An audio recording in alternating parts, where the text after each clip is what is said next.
guys, you are watching Dr. Fab. Please like and subscribe the channel for more entertaining videos. अच्छा, cone of filtration को हम कैसे explain करते हैं, how can we explain it.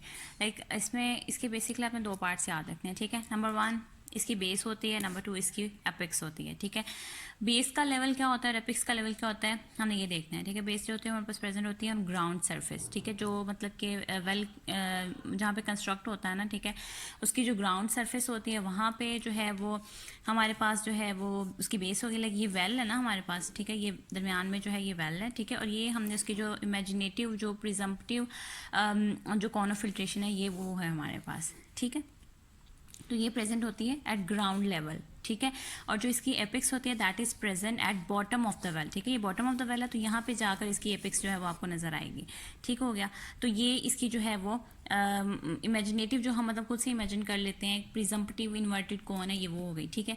अब next है कि इसका जो है वो कॉन ऑफ फिल्ट्रेशन जो है इसका डायमीटर कितना होता है। इसका डायमीटर जो होता है ना, दिस इज द डायमीटर, ठीक है। तो ये डायमीटर जो बेसिकली होता है इसका रेडियस होता है जो that is equal to 4 into depth of the well, ठीक है। और पीछे हमने डिस्कस किया था कि डेप्थ ऑफ द वेल कितनी होती है, ऑलमोस्ट 6 मीटर होती है। ये वाली जो होती है ना ये 6 मीटर होती है, ठीक है। अब खुद अंदाजा लगा लेंगे 6 मीटर 6 को जब हम मल्टीप्लाई करेंगे 4 से तो ये बन जाएगा 24, तो ऑलमोस्ट 24 मीटर जो है ना वो इसका जो है वो रेडियस बनता है, ठीक है। और अगर हम इसको रेंज वाइज देखेंगे तो ये तकरीबन 15 से 15 टू 30 मीटर बनता है, ठीक है। 15 टू 30 मीटर बनता है। अच्छा, रेडियस फाइंड करने का हमें मतलब कि हमें इतना ही रेडियस मतलब कि कॉन ऑफ फिल्ट्रेशन जो हम अज्यूम करते हैं ना उसका रेडियस हम इतना ही कंसीडर करते हैं। क्यों? क्योंकि अगर हम इतना रेडियस कंसीडर करते हैं 15 से 30 मीटर जो है ना it is equal to 100 feet. और हमने जो है वो पीछे ऊपर जब डिस्कस किया था पिछले टॉपिक में, लाइक जब हम कोई भी वेल कंस्ट्रक्ट करते हैं तो उसका जो कम से कम फासला रखते हैं ना पोल्यूटेड एरिया से वो 100 फीट रखते हैं, ठीक है। तो ये कॉन ऑफ फिल्ट्रेशन बेसिकली हमें हेल्प करती है 100 फीट का फासला जो है वो इवेलुएट करने में, ठीक है। इसकी मदद से जब हम मतलब कंसीडर कर लेते हैं ना प्रिजम्पटिव कॉन ऑफ फिल्ट्रेशन हम कंसीडर कर लेते हैं वेल बनाते हुए, ठीक है। तो फिर वो उसका रेडियस हम इतना ही कंसीडर करते हैं, फिर ही हमें आइडिया होता है कि लाइक 100 फीट से डिस्टेंट हो रहा है कि नहीं हो रहा, ठीक है। अच्छा जी, तो ये हमारे पास एक बात हो गई। दूसरी बात क्या है कि जो वेल के अंदर मतलब वॉल्यूम ऑफ वाटर होता है वो हमें कैसे पता चलेगा। उसका फार्मूला हमारे पास है, सिंपल सा फार्मूला है, pi D square height over 4 into 100। तो ये लीटर में हमारे पास जो है वो वॉल्यूम ऑफ वाटर आ जाएगा, ठीक है। पाई डी स्क्वायर, यहाँ पे हाइट आ जाएगी, ठीक है। पाई की वैल्यू आपने पुट कर देनी है ओवर 4 इंटू 100। तो ये हमारे पास क्या आ जाएगा, volume of the well water आ जाएगा, ठीक है। उसके बाद हमारे पास जो है वो क्या है कि इम्पोर्टेंस क्या है, लाइक क्यों हम कंसीडर करते हैं कॉन ऑफ फिल्ट्रेशन को, ठीक है। कॉन ऑफ फिल्ट्रेशन नंबर 1 तो वही बात हो गई कि ये बेसिकली इसका काम क्या था, वाटर को ड्रेन करना, ठीक है। Water is being drained from the cone of filtration into the well, ठीक है। सो जब तो इससे हमें हेल्प वही बात है कि 50 टू 100 मीटर 50 टू 100 फीट का फासला जो है वो रखने में हमें हेल्प हो जाता है। तो इस तरह से from the source of pollution हम जो है वो एस्टिमेट लगा सकते हैं कि कितना जो है वो 100 फीट कहाँ तक बनेगा, ठीक है।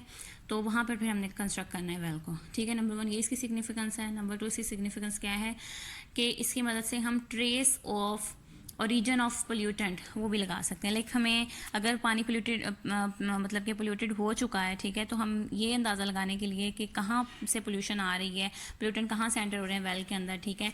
तो इस एरिया के अंदर अंदर ये एरिया जो होगा ना ये 100 फीट का ये एरिया जहाँ तक फैला होगा ना 100 फीट वहाँ तक होगा, ठीक है। बात याद रखनी है आपने। तो ऑब्वियसली इसी एरिया में से कहीं ना कहीं से पोल्यूटेंट जो है वो आया होगा जिसने वेल के वाटर को आकर गंदा कर दिया, ठीक है। तो इससे हमें हेल्प मिलती है कि इस traces of origin of pollution जो है वो हम फाइंड कर सकें, ठीक है। तो दो इसके हमारे पास जो है वो एक तो ये कि मतलब कि हेल्प करती है हमें लाइक एस्टिमेट लगाने में कि 100 फीट जो है वो 100 फीट की डिस्टेंस पर जो है वो वेल कंस्ट्रक्ट होना चाहिए। इसके रेडियस से हमें हेल्प हो जाती है मेजर करने में। और नंबर 2 जो है वो इससे हमें क्या हेल्प होती है, एरिया लाइक इसकी वजह से trace of origin of pollutant हमें मिलते हैं, ठीक है। तो हम अंदाज़ा लगा सकते हैं कि किस जगह से पोल्यूशन आ रही है। सो ये इसकी सिग्निफिकेंस है। अच्छा जी, उसके बाद हमारे पास टॉपिक क्या है, वाटर पोल्यूशन, ठीक है। वाटर कितनी तरह से पोल्यूटेंट हो सकता है। वाटर पोल्यूशन के दो सोर्सेज हो सकते हैं, either it is natural, either it is artificial, ठीक है। नेचुरल वे क्या होगा, कुदरती तौर पे, मतलब कि पानी कैसे गंदा होता है, लाइक मिनरल्स अगर ज़्यादा हो गए, जो नेचुरल गैसेज होती हैं वो पानी में ज़्यादा हो जाएं, ठीक है, या वैसे माइक्रोस्कोपिक प्लांट्स और एनिमल्स, उनकी वजह से जो है पानी पोल्यूटेंट हो जाता है, ठीक है। और आर्टिफिशियल सोर्सेज क्या होते हैं, आर्टिफिशियल ऑब्वियसली मैन मेड होते हैं। आर्टिफिशियल में हमारे पास आ जाता है लाइक सीवरेज का वाटर अगर अंदर चला गया है पानी में, ठीक है, सीवरेज सॉरी कॉन्टेंट्स जो होते हैं वो चले गए पानी में, तब गंदा हो गया, ठीक है। इंडस्ट्रियल वेस्ट हो गए, एग्रीकल्चरल वेस्ट हो गए, तो ये सारी चीज़ें मिलकर जो है वो आर्टिफिशियल वेस्ट में आ जाती हैं, ठीक है। इंपॉर्टेंट पॉइंट हमने जो याद रखना है, that is indicator of water pollution. Like water pollution के इंडिकेटर्स क्या होते हैं, ठीक है, ये आपने बात याद रखनी है। इंडिकेटर्स हमारे पास 4 तरह के होते हैं। नंबर 1 इज़ BOD, लाइक हम वाटर का बायोलॉजिकल ऑक्सीजन डिमांड देखें। नंबर 2 क्या होता है हमारे पास, जो वाटर के अंदर सस्पेंडेड सॉलिड कितना है उससे अंदाज़ा लगा सकते हैं। नंबर 3 पानी के अंदर क्लोरीन, फॉस्फेट और नाइट्रोजन की अमाउंट कितनी है, कंसंट्रेशन कितनी है, इससे हमें आइडिया हो जाता है। नंबर 4 एब्सेंस ऑफ, अगर वाटर के अंदर डिज़ोल्व ऑक्सीजन की एब्सेंस हो ना, तो that is also an indicator of water pollution, ठीक है। उसके बाद हमारे पास टॉपिक है हैज़र्ड्स ऑफ वाटर पोल्यूशन। पानी अगर गंदा हो जाए तो उसके क्या नुकसान हो सकते हैं, ऑब्वियसली हमें पता है। सबसे इंपॉर्टेंट बात, जैसे इन्फेक्शंस हो सकते हैं, बैक्टीरियल, वायरल, ठीक है, उसको जैसे टाइफाइड हो सकता है, इस तरह की बीमारियाँ हो सकती हैं। वायरल इन्फेक्शन हो गया तो हेपेटाइटिस वगैरह हो सकते हैं, ठीक है। अमीबियासिस वगैरह बीमारियाँ इसमें हो सकती हैं, तो ये कॉमन सी बातें आपने ऐसे याद रख लेनी है। इसके अलावा पॉइजनिंग हो सकती है, लाइक लेड पॉइजनिंग हो गई, ठीक है। किसी आयरन डिफिशिएंसी होगी, किसी भी मिनरल की डिफिशिएंसी हो सकती है, ठीक है। इंपॉर्टेंट बात, आपने एक डिजीज़ याद रखनी है इसमें, blue baby syndrome. Blue baby syndrome किस वजह से होता है, अगर पानी के अंदर नाइट्रेट्स का लेवल ज़्यादा हो जाए, ठीक है, नाइट्रेट्स का लेवल अगर ज़्यादा हो जाए पानी के अंदर, तो it leads to blue baby syndrome. क्योंकि बच्चों के अंदर इसकी वजह से क्या हो जाता है, मेट हीमोग्लोबिनीमिया, ठीक है।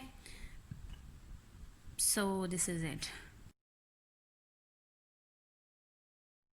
Thanks for watching the video and don't forget to like and subscribe the channel. Keep watching Dr. Fab for more amazing videos.